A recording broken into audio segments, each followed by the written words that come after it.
chiang takin min thira ka dan zong zong te karil rungai tua na zong ne kakal le kamut hilai te kanung lam le kamalam min huala ama eng kima min ria e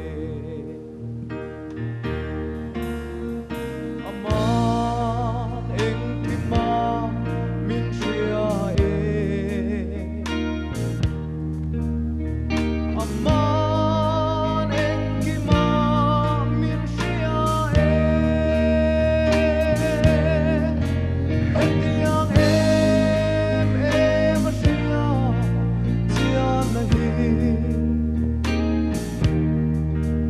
asang makapa lo ani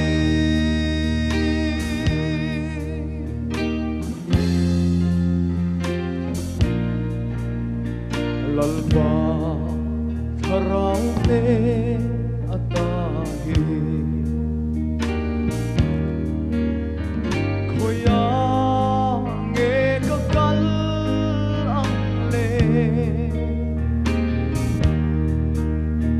tifin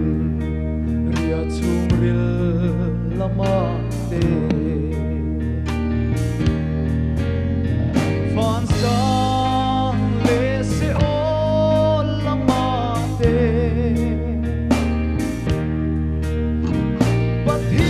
pathian ram ri kham na re ngom lo ama siam lo re ngom lo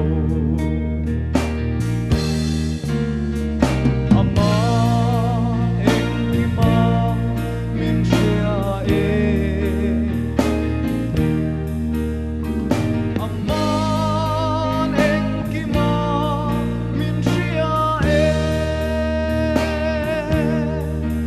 hetiang em ria chian na hi asang makapa lo ani